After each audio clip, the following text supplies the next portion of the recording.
Oke, terakhir mau saya rangkai biar Bapak Ibu paham ya. Yang terakhir adalah metodologinya zikir perbuatan.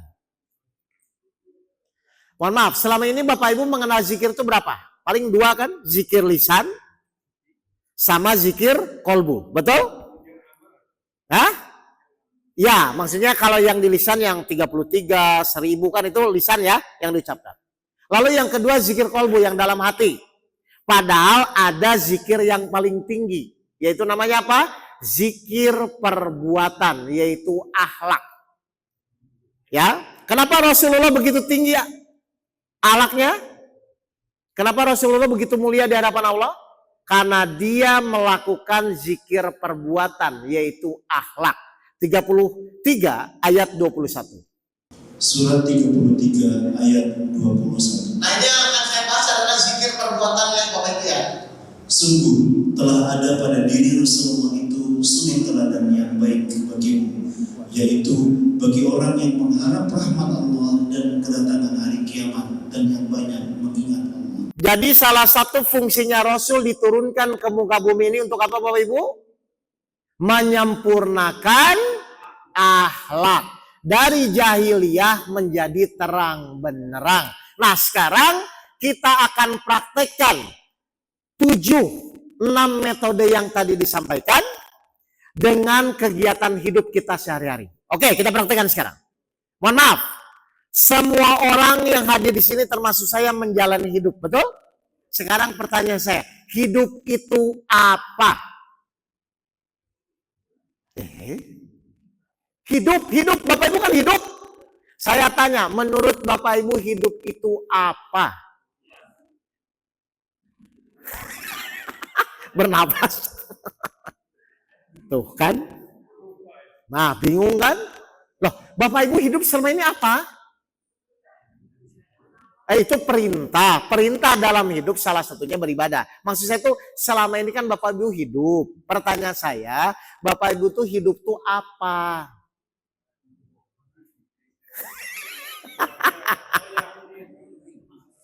Tuh, ini maksudnya. Baik, kita mulai. Hidup itu apa? Hidup itu kan 1 hari 24 jam. Diulang-ulang sampai kita mati kan Pak? Ayo. Hidup itu kan 1 hari, 1 kali 24 jam. Diulang-ulang sampai kita mati. Setuju atau tidak? Mau hewan, mau tumbuhan, manusia. Tetap 1 hari 24 jam. Diulang-ulang sampai kita mati. Setuju? Pertanyaan saya. Di dalam hidup ini ada berapa banyak kegiatan? Dalam hidup ini berapa banyak kegiatan? 2, bangun dan tidur. Lo benar nggak ini? Ayo siapa yang mau bantah? Bapak Ibu saya yakin dalam hidup itu Bapak Ibu itu cuma melakukan 2 kegiatan. Bangun dan tidur. Kalau sudah tidak bangun lagi berarti bukan hidup tapi mati. Setuju? Nah sekarang kita akan bahas praktek zikir perbuatan itu saat apa? Saat bangun atau tidur? Bangun, ngapain kita bahas tidur? Oke. Bapak Ibu mulai bangun jam berapa? Oke, jam 4 aja ya. Nanti tidur lagi jam berapa? Masa nggak tidur Pak? Jam 10 malam? Iya kan nanti masa nggak tidur? Sekuat apapun Bapak Ibu tetap ngantuk nggak? Jadi nggak ada orang kuat Pak selama dia tidur. Orang kuat tuh nggak tidur, nggak makan baru itu kuat. Oke, saya mulai ya. Jadi orang hidup itu pasti melakukan 2 kegiatan yaitu bangun dan tidur. Kita akan bahas adalah saat kita bangun. Baik, bangun jam 4. Nanti tidur lagi jam 10 malam. Untuk apa Allah buat kegiatan dalam hidup? Ternyata untuk sarana zikir perbuatan. Baik, ketika Bapak Ibu bangun, ilmu apa yang dipraktekkan nanti saat bangun? Dari 6 yang tadi. Bersyukur. Kenapa Bapak Ibu bersyukur? Karena nikmat yang terbesar yang Bapak Ibu mau pikir atau tidak adalah nikmat hidup. Pertanyaan saya, berarti boleh nggak sehari itu mengeluh? Kenapa tidak boleh? Karena tidak ada nikmat yang melebihi nikmat hidup. Jadi kalau hari itu mengeluh, wajar atau kurang ajar? Awas. Kita praktek, pas kita bangun, alhamdulillah ya Allah, saya masih hidup. 39 ayat 42. Silakan. Surat 39 ayat 40. 2. Perhatikan. Allah memegang nyawa seseorang pada saat kematiannya dan nyawa seseorang yang belum mati ketika dia tidur. Oke, perhatikan Bapak Ibu. Ketika tidur itu dipegang sama Allah nyawa kita. Terus? Maka dia tahan nyawa orang yang telah dia tetapkan kematiannya dan dia lepaskan nyawa yang lain sampai waktu yang ditentukan. Sungguh pada yang demikian itu terdapat tanda-tanda kebesaran Allah bagi kaum yang berpikir. Bayangkan, Bapak Ibu lagi pusing mikirin istri, mikirin anak, mikirin suami. Besok nggak bangun, selesai nggak itu masalah?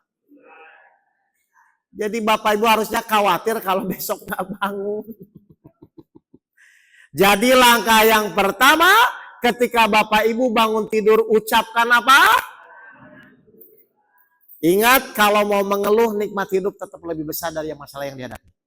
Yang kedua, setelah bersyukur kepada Allah, kira-kira Bapak Ibu nanti ada kegiatan nggak dalam hidup? Ada yang nganter anak, yang kerja, yang kuliah kan? Saya tanya, kegiatan apapun, kalau Bapak Ibu ingin berzikir selalu kepada Allah, berarti niatnya harus apa? Hasil atau ikhlas kepada Allah. Maka Bapak Ibu mulai praktekkan ilmu ikhlas. Ya Allah, hari ini saya akan melakukan kegiatan apapun dalam rangka hanya menjalankan perintah Allah. Kerja karena Allah, sekolah karena Allah, melayani apapun harus karena Allah. Itu namanya zikir perbuatan. Sarananya kejadian-kejadian hidup setiap hari yang Bapak Ibu alami. Jadi yang terpenting itu rutinitasnya atau zikir perbuatannya. Biasanya Bapak Ibu terjebak rutinitas atau zikir perbuatannya. Nah, itu yang salah. Masuk kantor, tiba-tiba gaji dipotong. Ibu ikhlas atau emosi? Gaji dipotong itu sebagai sarana menguji keikhlasan. Kalau ikhlas diganti gak sama Allah? Pasti diganti Pak. 34 ayat 39. Surat 34 ayat 39. Nah Bapak Ibu harus ngerti ya. Jadi kegiatan itu Allah buat untuk praktek zikir, bukan untuk jadi masalah. Katakanlah, sungguh Tuhanku melapangkan rezeki dan membatasinya bagi siapa yang dia kehendaki di antara hamba-hambanya. Oke, perhatikan. Kalau Bapak Ibu ikhlas melakukan sesuatu, silakan. Dan apa saja yang kamu infakkan, Karena Allah Allah akan menggantinya dan dialah pemberi rezeki. Gaji dipotong, Bapak Ibu ikhlas dulu sebelum Bapak Ibu berdiskusi. Tapi ikhlas dulu karena Allah. Pasti Allah ganti. Kenapa? Allah buat kejadian itu untuk melatih keikhlasan. Bapak Ibu ingat Allah atau tidak bahwa semua kejadian yang terjadi atas izin Allah. Jadi niat tolong diluruskan, apapun yang dilakukan, niatkan semua karena Allah. Berarti Allah akan ngasih rutinitas kegiatan masing-masing. Dan Allah akan melihat mana yang berzikir, mana yang terjebak dalam kegiatan tersebut. Awas, hati-hati. Kira-kira setelah niat ikhlas, Bapak Ibu melakukan kegiatan enggak? Melakukan dong di jalan, betul? Kadang-kadang ketemu macet, kadang-kadang ketemu lancar, betul enggak? Kalau nanti ketemu hal-hal yang tidak disukai, Bapak Ibu pakai ilmu apa? Sabar. Nggak ada angin, nggak ada hujan, tiba-tiba ada orang nyenggol motor. Nggak ada angin, nggak ada hujan, pas di depan kita lagi buru-buru, tiba-tiba ada ibu-ibu sen kanan belok kiri. Bapak Ibu emosi atau semua atas izin Allah? Zikir lagi, oh ini atas izin Allah. Berarti kejadian-kejadian yang Allah berikan kepada kita itu hanya satu, meningkatkan kesabaran, meningkatkan keikhlasan, meningkatkan rasa syukur, meningkatkan ketawakalan. Artinya kegiatan yang selama ini 24 jam itu hanya dipakai Allah untuk meningkatkan zikir perbuatan. Kalau Bapak Ibu zikir perbuatan menghasilkan pahala, kalau Bapak Ibu fokus kepada kegiatan menghasilkan dosa. Makanya kata Allah 16 ayat 96. Apa kata Allah? Surat 16 ayat 96.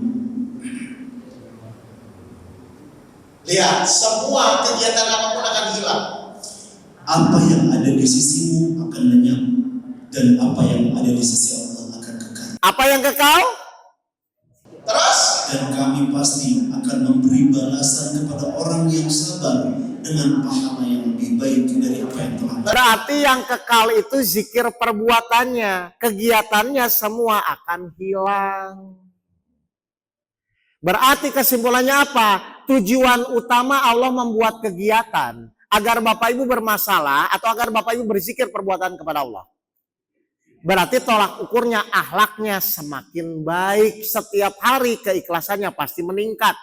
Setiap hari pasti kesabarannya meningkat. Rasa syukurnya meningkat. Sholat khusyuknya meningkat.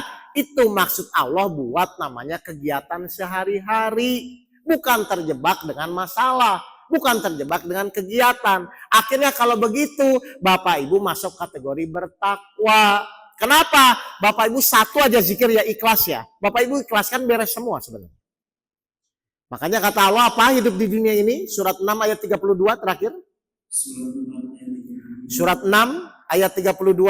Surat 6 Al-An'am ayat 32. perhatikan. Dan kehidupan dunia ini hanyalah permainan dan senang gurau. Sedangkan negeri akhirat itu sungguh lebih baik bagi orang-orang yang bertakwa. Nah, maka ada komanya apa? Tidakkah kamu mengerti? Bapak Ibu tuh ngerti nggak kegiatan hidup manusia itu hanya sebagai sarana zikir perbuatan? Saya ulang, Bapak Ibu ngerti nggak kegiatan hidup manusia itu hanya sebagai sarana zikir perbuatan? Kapan mengertinya? Barusan. Bapak Ibu dibangunkan dari jam 4 subuh sampai nanti tidur lagi 10 malam tuh buat praktek ini yang tadi. Ikhlas, sabar, syukur, zikir. Itu maksudnya. Kalau tidak ada kegiatan gimana mau praktek ikhlas? Kalau tidak ada kegiatan gimana mau praktek sabar? Justru Allah buat kejadian bermacam-macam itu supaya Bapak Ibu zikir. Saya tuh dulu pernah mikir Pak, saya zikir di masjid ya, misalnya 1000 kali gitu. Tenang, pas keluar emosi lagi. Ini kenapa sih?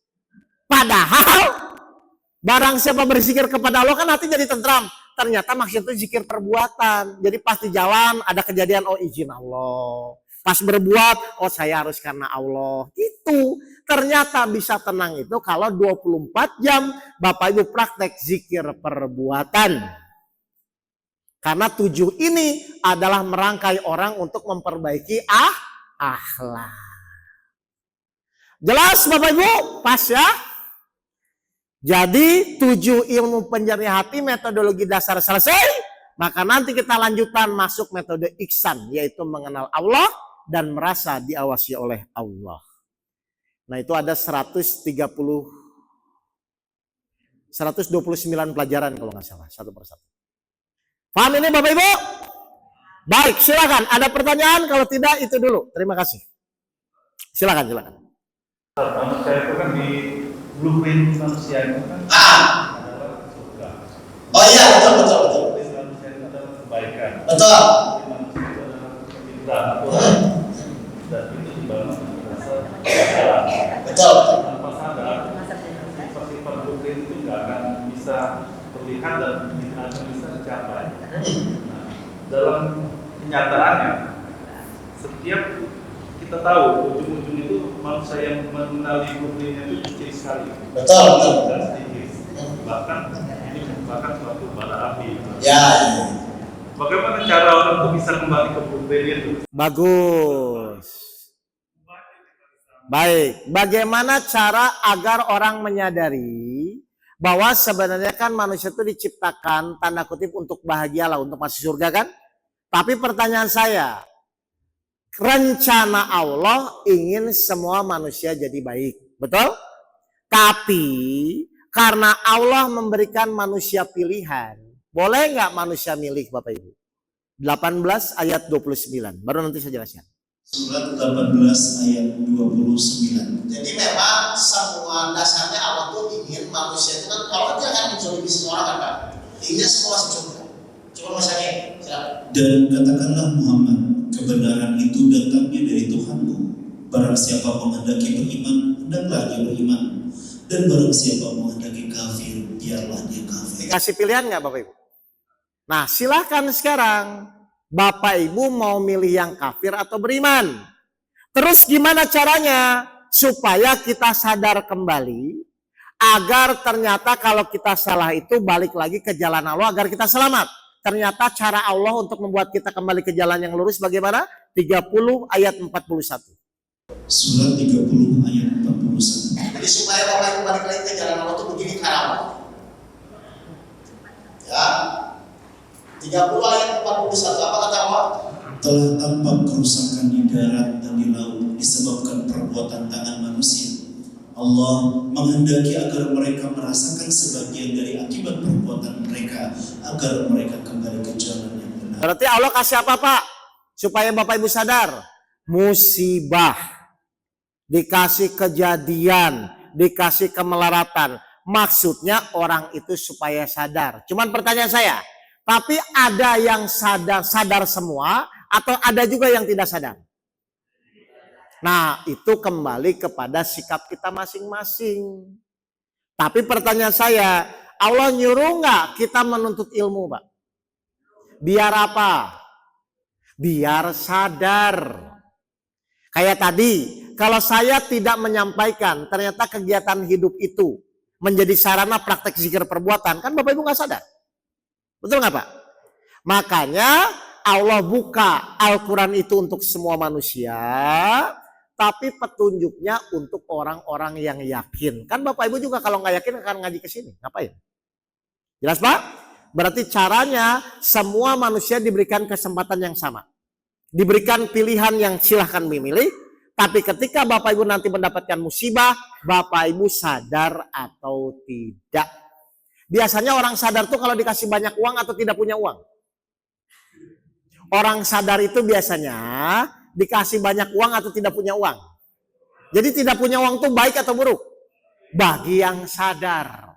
Bagi yang tidak sadar emosi Pak. Jadi memang nggak mau Pak. Tetap Bapak Ibu akan dikasih suatu kejadian yang membuat Bapak Ibu berpikir. Makanya wajib pentingnya mencari seorang guru. Kan saya juga begini Pak, jadi ustadz tuh kecelakaan Pak. Bukan karena saya ingin. Saya dulu punya perusahaan bangkrut, hutang saya 2,5 miliar, istri saya mau cerai dan saya akan dipenjara.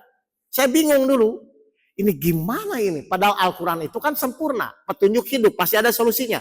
Buka bolak-balik kan nggak tahu, saya nggak bisa. Akhirnya ternyata kesalahan saya, ternyata belajar Al-Quran, tafsir apapun itu harus ada gurunya. Nah akhirnya saya mohon sama Allah, pertemukan saya seorang guru, lalu saya diajarkanlah metode kehidupan seperti ini. Jelas apa ya?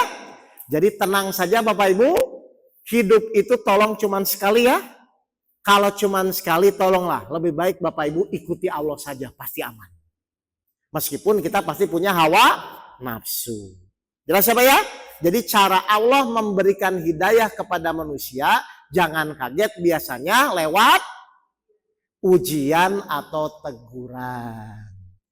Mungkin nanti Bapak Ibu kolab, mungkin nanti Bapak Ibu bingung. Tapi setelah sadar mohon petunjuk kepada Allah, insya Allah Bapak Ibu akan dipertemukan dengan orang-orang yang bisa membimbing Bapak Ibu semuanya. Baik, terima kasih Bapak Ibu semua. Mohon maaf lahir dan batin. Sampai ketemu lagi di kajian-kajian berikutnya. Dimaafkan ini Bapak Ibu semua. Terima kasih sama-sama saya mohon maafkan. Wabillahi taufiq wal hidayah. Assalamualaikum warahmatullahi wabarakatuh.